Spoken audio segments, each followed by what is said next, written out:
Assalamu alaikum dear students, class 10 subject physics unit number 10 او په unit number 10 کې مونږ ډیسکس کړو simple harmonic motion and waves. simple harmonic motion مونږ په تیر لیکچر کې ډیسکس کړو او په دې لیکچر کې مونږ ډیسکس کوو waves and its types. waves او دغه قسمونه اقسام. ټیک ده. ویوز څه ته وایي؟ نو ویوز مونږ په دې اگزامپل باندې ایکسپلین کولی شو. ویوز مطلب موجونه یا چپې. تاسو وګورئ دا زموږ سره د اوبو سرفیس دی او دې اوبو سرفیس ته چې کله مونږ واټر ډراپ ګزار کړو یا ورته وړوکې شانتې ګټې ګزاره کړو نو په دې کې ډسټربنس پیدا شي او دا ډسټربنس چې کوم دی د خپل اوریجن نه خورېږي. دا چپې دا موجونه د خپل اوریجن نه خورېږي په دې میډیم کې. نو په دې میډیم کې چې دا کوم ډسټربنس خورېږي، دا کومې چپې پکې خورېږي، دا کوم موجونه پکې خورېږي، دغه ته موږ څه وایو؟ ویوز ورته وایو. لکه موږ داسې وایو د اوشن ویوز دپاره یا د واټر ویوز دپاره چې واټر ویوز ټریولینګ ان اوشن، او د اوبو چې کومې چپې دي هغه زموږ سره په سمندرونو کې ټریولینګ کوي، خورېږي. ټیک ده. اوس د ویوز ډیفینیشن به مونږ څنګه کوو؟ د ویو ډیفینیشن به مونږ داسې کوو: The periodic disturbance in a medium which does not localize called waves. هغه periodic disturbance چې کوم په میډیم کې خورېږي او لوکلایز کېږي نو موږ یې خوی نه شو ځکه چې دا د خپل ځای نه تښتي، مومنټ ټو مومنټ د خپل ځای نه تښتي، دغه ته موږ وایو ویوز ورته وایو. دا ډسټربنس په زموږ سره پیریاډیک په دې کې به د اپ اینډ ډاون موشن زموږ سره پیریاډیک افټر ریګولر انټرول اف ټایم به څه کېږي؟ ریپیټ کېږي. ټیک ده. لکه فار ایگزامپل زموږ سره واټر ویوز دي چې کوم په اوبو کې، ساوند ویوز دي د هوا چپې چې ورته څه وایي، ریډیو ویوز دي او زموږ سره لایټ ویوز دي. ټیک ده.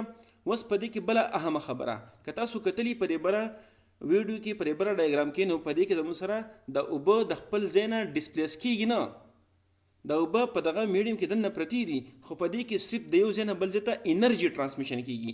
څه پکې کېږي؟ انرژي ټرانسمیشن پکې کېږي.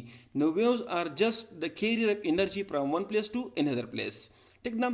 ویوز به څه کوي؟ د یو ځای نه بل ځای ته انرژي ټرانسمیټ کوي، انرژي ټرانسفر به کوي. په دې کې به زموږ سره میټیریل پارټیکل یا میټر به زموږ سره د یو ځای نه بل ځای ته نه ټرانسفر کېږي. دا خبره به یاد ساتئ چې ویوز زموږ سره انرژي ټرانسفر کوي، میټر به میټیریل پارټیکل به نه ټرانسفر کوي. ټیک ده.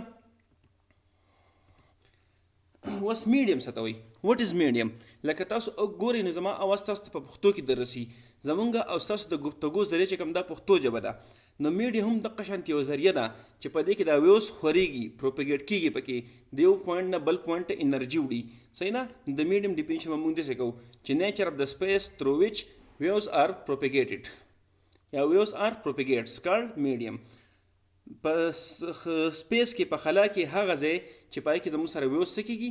پروپیګیټ کېږي، هغه ته موږ وایو میډیم ورته وایو. د میډیم به یو قسم زموږ سره ویکیوم، خلا، امټي سپیس چې په هغې کې زموږ سره یو میټیریل پارټیکل هم نه وي. ټیک ده. لکه تاسو وګورئ د نور نه موږ ته لایټ ویوز راځي، د خلا نه راپاس کېږي. ټیک ده.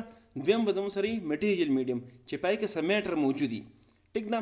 که هغه د سالډ په شکل کې، که هغه د لیکوډ په شکل کې، که هغه د ګیس په شکل کې. د سالډ په شکل کې لکه تاسو وګورئ نو د ګلاس نه د شیشې نه موږ ته لایټ ویوز راپاس کېږي، موږ پکې اینو.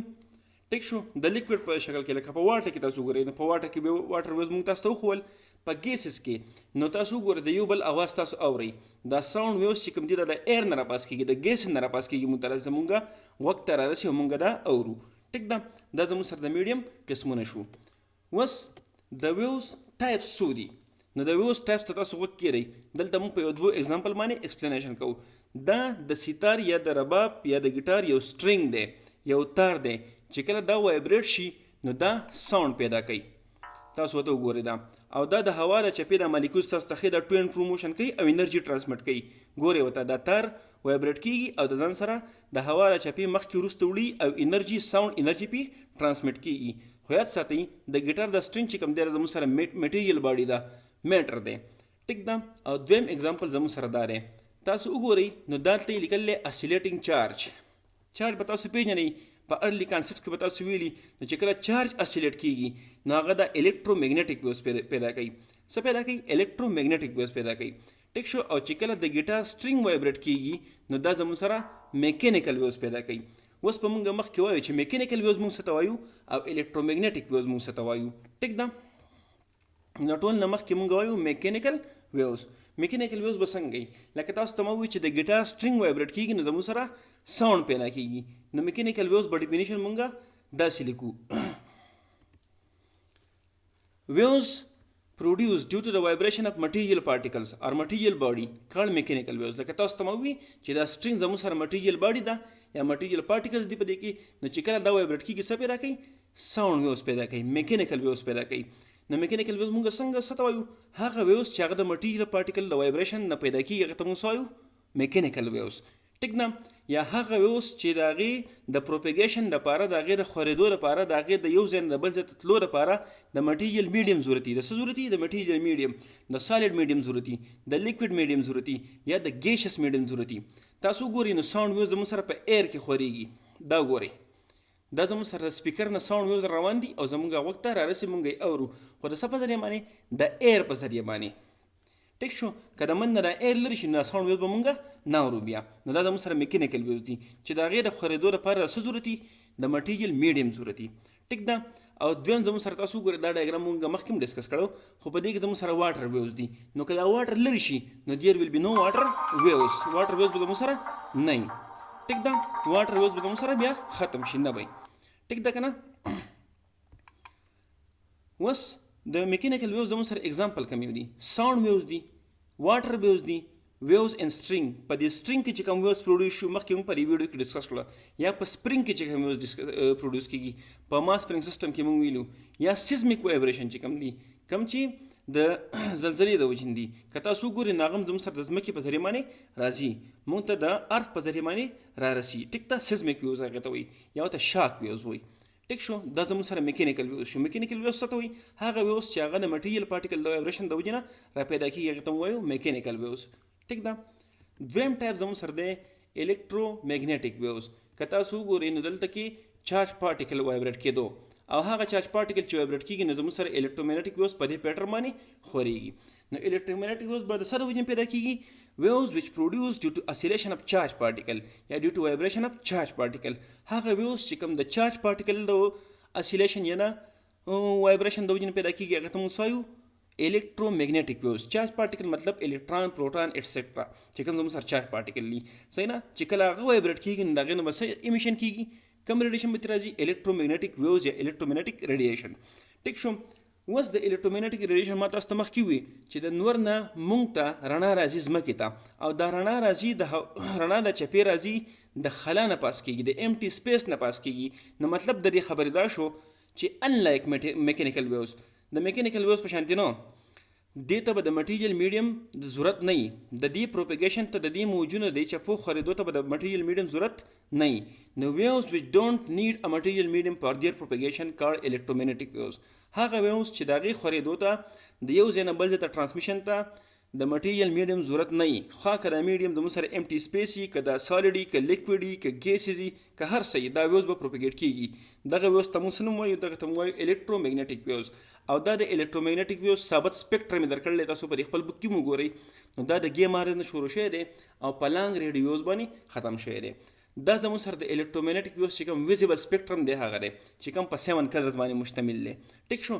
نو موږ ته دا ثابته شوه چې لایټ زموږ سره کوم ویوز دي؟ لایټ زموږ سره دي الکترومیګنیټک ویوز. د الکترومیګنیټک ویوز نور اگزامپل زموږ سره کوم یو دي؟ ګیما ریډیشنز دي، ایکس ریز دي، ریډیو ویوز دي، لایټ ویوز دي، او انفراریډ ویوز دي. ټیک ده؟ دا په خپل ځای باندې بیا راځي، بیا به ډسکس کوو. خو هغه ویوز چې د هغې خورېدو ته، د هغې پروپیګیشن ته، د یو ځای نه بل ځای ته ټرانسمیشن ته د میډیم ضرورت نه وي، هغې ته موږ څه نوم وایو؟ هغې ته موږ وایو الکترومیګنیټک ویوز. ټیک ده؟ یا هغه ویوز چې هغه د چارج پارټیکل د اسیلیشن په وجه باندې پیدا کېږي، د چارج پارټیکل د وایبریشن په ذریعه باندې پیدا کېږي، هغې ته موږ څه وایو؟ الکترومیګنیټک ویوز. ټیک ده؟ کی پوینټس اف لیکچر. نمبر 1 ویوز څه ته وایي؟ نو ویوز زموږ سره دی پیریاډک ډسټربنس ان ا میډیم وچ ډز ناٹ لوکلایز، چې مونږ یې لوکلایز کولی نه شو، ابه د هغه خپل ځای به مومنټ ټو مومنټ څه کوي؟ چینج کوي به. بل زموږ سره میډیم. واټ از میډیم؟ میډیم سره نو میډیم زموږ سره هر هغه ځای دی، هر هغه ذریعه ده چې پای کې ویوز څه کېږي؟ خورېږي. نیچر اف د سپیس تھرو وچ ویوز آر پروپیګیټډ. ټیک ده؟ بل میکینیکل ویوز. میکینیکل ویوز به موږ څه ته وایو؟ هغه ویوز چې د هغې د خورېدو لپاره د څه ضرورت دي؟ د مټیریل میډیم ضرورت دي. ویوز which require a material medium for their propagation. یا د دې نه هم سمپل موږ داسې ویلی شو چې ویوز which are produced due to the vibration of mechanical particle, material particles. ٹھیک ده؟ او last one الکترومیګنیټک ویوز. الکترومیګنیټک ویوز موږ څه ته وایو؟ هغه ویوز چې هغه د چارج پارټیکل د وایبریشن په ذریعه باندې پیدا کیږي، یا هغه ویوز چې د هغې پروپګیشن دپاره هغې ته د مټیریل میډیم ضرورت نه وي. ټیک ده، دا زموږ سره کی پوینټس اف دی لیکچر شو. نیکسټ که په دې کې څه کمنټس کوېسچنز کنسرن دي هغه ویډیو ته پوسټ کړئ، او کم ام سی کیوز چې درکړی شوي دي هغه خامخا سالو کړئ. ټیک شو، تھینک یو.